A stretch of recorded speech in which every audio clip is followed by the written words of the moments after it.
ओम नमः शिवाय। हर हर महादेव। दोस्ते हैं कि 2 अप्रैल 2026 यानी गुरुवार को पड़ रही है चैत्र मास की पूर्णिमा, व्रत और चिरंजीवी हनुमान जन्मोत्सव। और दोस्तों यह वह तिथि है जो चैत्र मास में पड़ने वाली सबसे बड़ी तिथि है, क्योंकि यह गुरुवार के दिन पड़ रही है और इसका बहुत ही बड़ा और विशेष महत्व होता है। पूज्य गुरु जी ने कहा है कि अगर कभी भी मौका लग जाए और चैत्र महीने की पूर्णिमा तिथि गुरुवार को पड़ जाए तो आप लोगों को 7 चने की दाल वाला उपाय तो अवश्य ही करना चाहिए। इन दोनों का संयोग बहुत ही कम आता है। इसी के साथ में गुरु अपनी शिव पुराण कथा में बताया है कि इस दिन आपको 7 चने की दाल वाला उपाय तो आपको अवश्य ही करना चाहिए, क्योंकि ऐसा दिन पूरे साल में सिर्फ एक ही बार आता है। और दोस्तों आप सभी लोग जानते हो कि गुरुवार पूर्णिमा तिथि का अगर सबसे बड़ा कोई उपाय है तो वह 7 चने की दाल वाला उपाय है। तो दोस्तों गुरुवार पूर्णिमा तिथि के दिन आप लोगों को इस 7 चने की दाल वाला उपाय को जरूर करना है। बहुत लोग होंगे जिन लोगों ने इस उपाय को ना किया हो, मतलब पूरा साल निकल गया, उन्होंने किसी भी दिन इस 7 चने की दाल वाला उपाय को ना किया हो। पर दोस्तों आपके पास एक आखिरी मौका बचा हुआ है, जो कि 2 अप्रैल गुरुवार पूर्णिमा तिथि के दिन है। इस दिन आप लोगों को इस वाले उपाय को जरूर कर लेना है।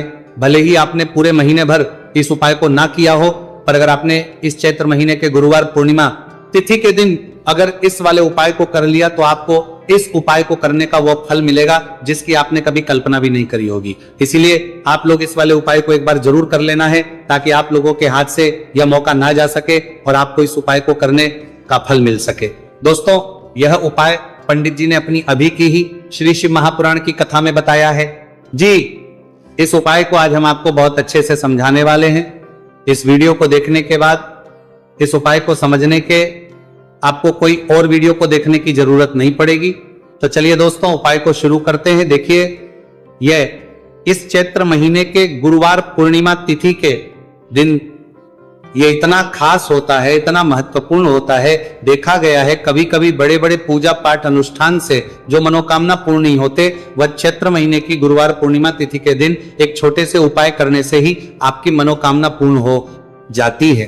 और बहुत सारे ने इस उपाय को किया भी है और उनको इस उपाय को करने का फल भी जरूर मिला है। अगर आप लोग भी इस उपाय को करना चाहते हैं तो आप इस उपाय को पहले अच्छे से समझ लेना, सुन लेना, उसके बाद करना।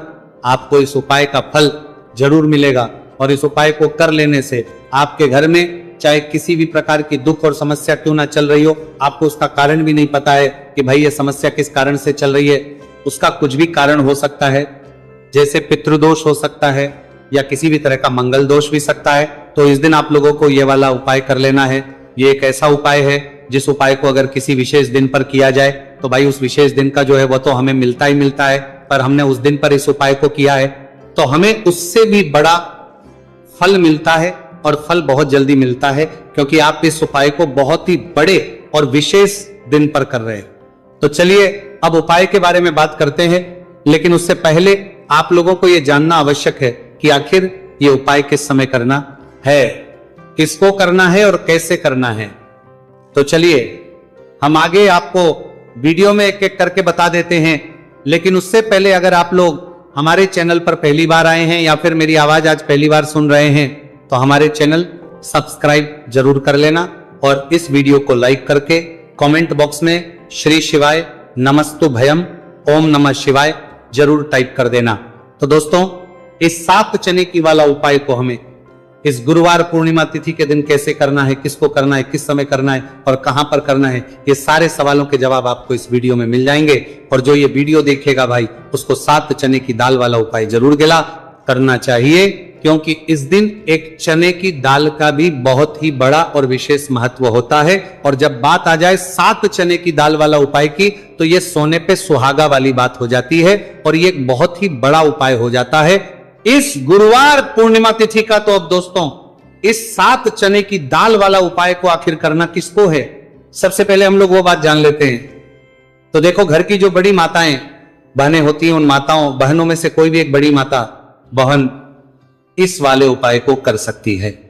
और दोस्तों अगर आप चाहें तो अपने घर में से सभी सदस्यों को भी इस उपाय को करवा सकते हैं। अगर किसी व्यक्ति की खुद की कोई मनोकामना है, खुद की कोई दुख और है जो कि वह अपने लिए ही करना चाहता है, इस वाले उपाय को तो वह खुद अपने लिए भी कर सकता है। बाकी अगर कोई घर में से ऐसा है जो कि अपने पूरे घर परिवार की सुख और शांति के लिए यह वाला उपाय करना चाहता है, तो भाई वो भी कर सकता है, उसमें भी कोई दिक्कत वाली बात नहीं है। कहने का मतलब यह है कि इस उपाय को हर एक सदस्य भी कर सकता है और पूरे घर परिवार के सदस्य के लिए घर की बड़ी माताओं बहनों में से कोई एक माता बहन भी कर सकती है। माताएं बहनें अगर घर में उपस्थित ना हो या वो उपाय ना कर पा रही हो, तो फिर घर का कोई बड़ा सदस्य भी इस 7 चने की दाल वाला उपाय को कर सकता है, चाहे फिर वह पुरुष ही क्यों ना हो, उसमें कोई भी दिक्कत वाली बात नहीं है। उसके बाद में दोस्तों जो अगला प्रश्न निकल कर आता है वही आता है इस उपाय को लेकर कि आखिर इस उपाय को हमें किस समय करना है, सुबह के समय करना है कि शाम के समय करना है। तो देखो, इस वाले उपाय को आप लोग सुबह के समय भी कर सकते हो और शाम के समय प्रदोष काल में भी करते हो। अब अगर आप पूछो कि भाई सबसे उत्तम समय कौन सा रहेगा इस 7 चने की दाल वाला उपाय को करने का, तो हम आपसे बस यही कहेंगे कि इस उपाय को आप सुबह के समय करेंगे तो ज्यादा बेहतर होगा। बाकी अगर प्रदोष काल शाम के समय भी करेंगे तो भी अच्छा होगा, उसमें कोई भी दिक्कत वाली बात नहीं है। तो अब दोस्तों जो अगली सबसे बड़ी और महत्वपूर्ण बात आती है वो ये आती है कि सुबह अगर हम उपाय को तो हमें कितने बजे से लेकर कितने बजे तक के बीच में करना है, और शाम के समय प्रदोष काल में करेंगे तो हमें कितने बजे से लेकर कितने बजे के बीच में करना है। तो देखो, सुबह जितनी जल्दी हो सके आप उपाय को करने की कोशिश करना। बाकी अगर किसी कारणवश लेट भी हो जाओ, थोड़ी देर भी हो जाए, तो 10 या 11 बजे तक भी आप उपाय कर लेना, पर 12 बजे से ज्यादा देरी ना हो, ठीक है, इस बात का ध्यान रखना। उसके बाद दोस्तों अगर शाम के समय प्रदोष काल की बात करें, प्रदोष काल का जो समय होता है वो शाम के 6 बजे से शुरू हो जाता है। मतलब शाम के 6 बजे से लेकर 7 बजे के बीच का जो समय होता है, यह समय प्रदोष काल का समय होता है। तो आप इस उपाय को 7 या 8 बजे के बीच में भी कर सकते हो। मतलब शाम के 6 बजे से रात 8 बजे के बीच में आप कभी भी इस वाले उपाय को कर सकते हो, उसमें कोई भी दिक्कत वाली बात नहीं। चलिए जानते हैं उस विशेष उपाय के बारे में। देखिए दोस्तों, पूज्य गुरु जी की कथा के अनुसार ही इस उपाय को आपको बहुत ही विस्तार से समझाने का प्रयास करेंगे, लेकिन उससे पहले वीडियो को लाइक करें।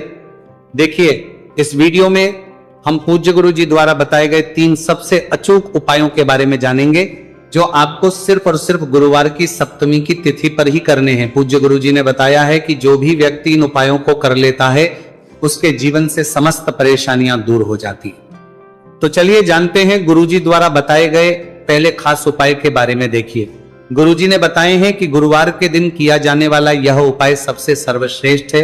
इस उपाय के लिए आपको मात्र 1 लोटा शुद्ध जल लेना है। जल आपको तांबे के पात्र के अंदर लेना है। इसी के साथ में आपको मात्र 1 गुड़ का टुकड़ा लेना है, और इसी के साथ में आपको लेनी होगी 7 की दाल। देखिए, चने की दाल को लेते समय ध्यान रखना है कि यह खंडित नहीं होनी चाहिए। यह चने की दाल जब भी हम गुरुवार के दिन शिवलिंग पर अर्पित करते हैं तो इससे हमारे जीवन के बड़े से बड़े संकट समाप्त होते हैं।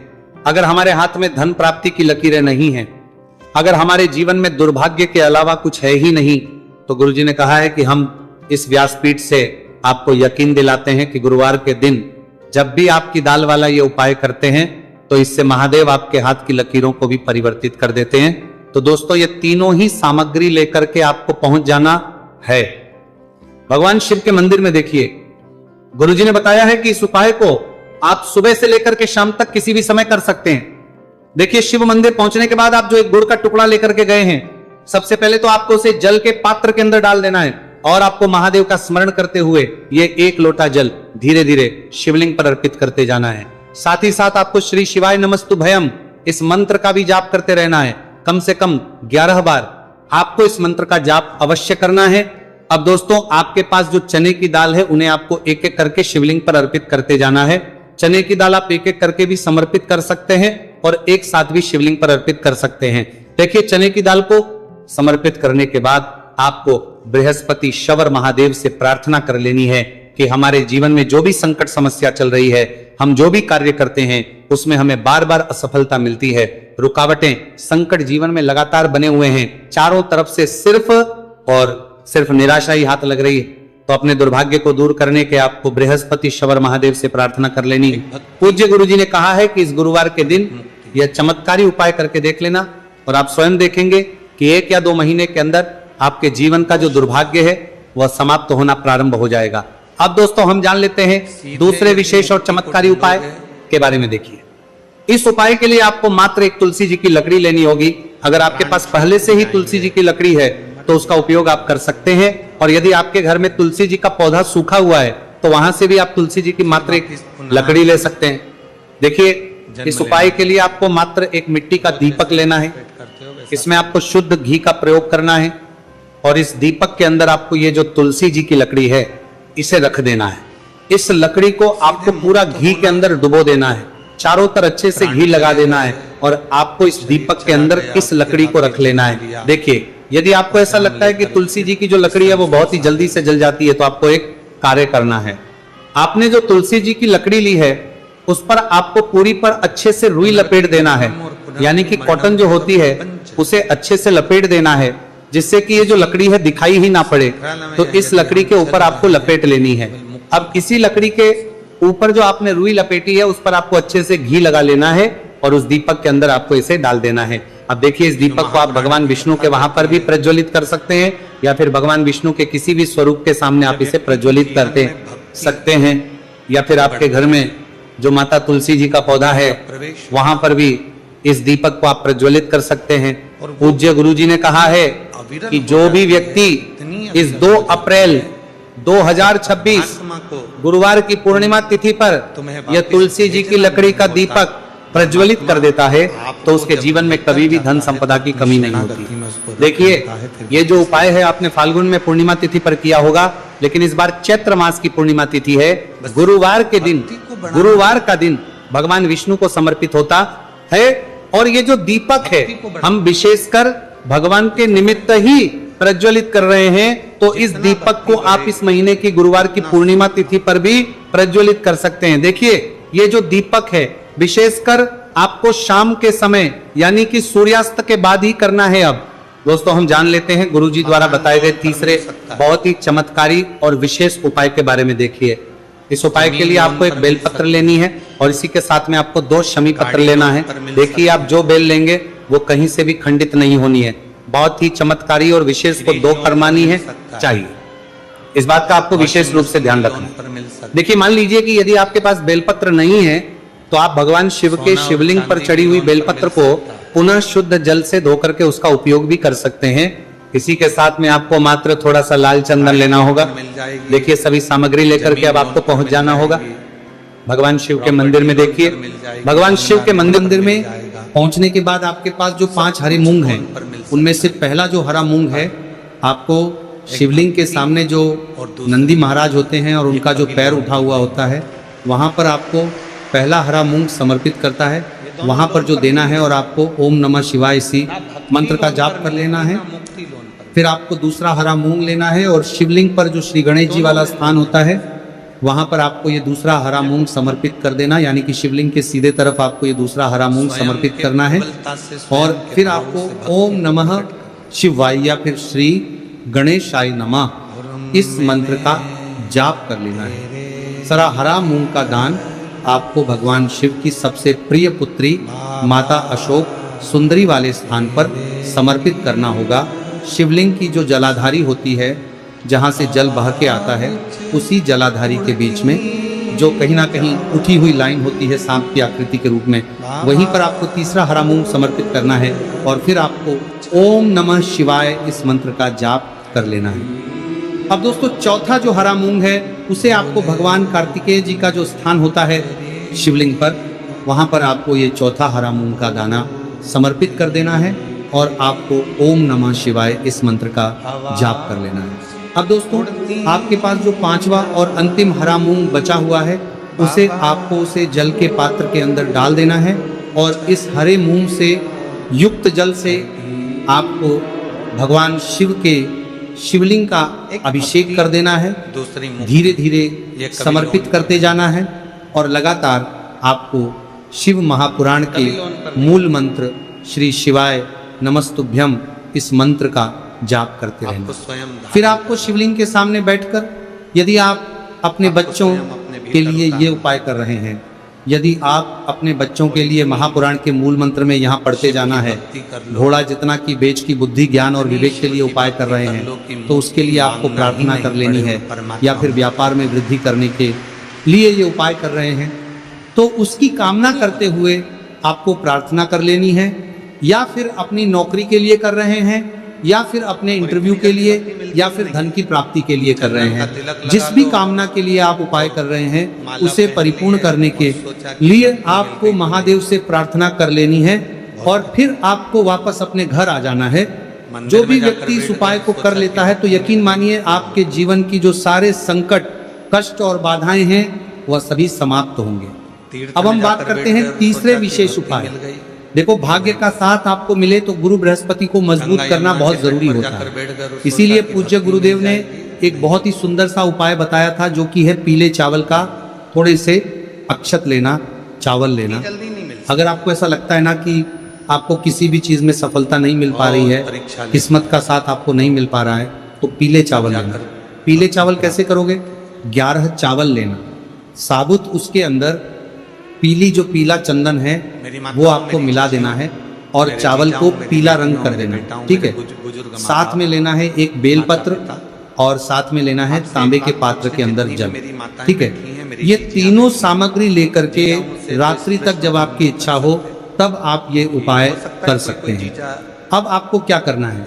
भगवान शिव के मंदिर में जाएंगे। जो एक बेलपत्र है वह माता अशोक सुंदर वाले स्थान पर आपको अर्पित करना है। डंडे का हिस्सा जलाधारी की तरफ हो चाहिए, उस प्रकार से आपको यह बेलपत्र अर्पित करना है। जब बेलपत्र अर्पित करोगे तब आपको कुंदकेश्वर महादेव का नाम लेना है माता अशोक सुंदरी वाले स्थान पर, ठीक है। आप जो चावल के दाने हैं, जो अक्षत लेकर के आए हैं, वह भगवान शिव के शिवलिंग पर आपको अर्पित करना है। जब आप अर्पित करोगे तब आपको बृहस्पति शवर महादेव का नाम लेना है। बृहस्पति शवर महादेव ही एक ऐसे महादेव हैं जो आपके गुरु ग्रह को मजबूत करता है। तो आपको इस प्रकार से अर्पित करना है और अंत में एक लोटा जल धीरे धीरे पतले दरा से बृहस्पति शवर महादेव का स्मरण करते हुए या श्री शिवाय नमस्तुभयं का जाप करते हुए आप अर्पित करें। ये मात्र केवल और केवल बुधवार के दिन किया जाता है और यह उपाय बहुत ही ज्यादा प्रभावशाली है। ध्यान रखना, हल्दी का उपयोग मत करना। चावल में पीला करना है, चावल को तो पीला चंदन ही होना चाहिए, ठीक है। अब ये जो उपाय जो भी करता है निश्चित तौर पर उसके जीवन के सारे अंधकार दूर होते ही होते हैं, उसको सफलता भी मिलती है, बृहस्पति मजबूत होते हैं, किस्मत का साथ उसको मिलने लगता है। ये उपाय अगर आप प्रदोष काल के समय करते हैं तो और लाभकारी सिद्ध होता है। तो दोस्तों, ये थे पूज्य गुरु जी द्वारा बताए गए कुछ बहुत ही खास उपाय। अगर आपको जानकारी अच्छी लगी हो तो वीडियो लाइक करिएगा। मिलते हैं फिर एक नए वीडियो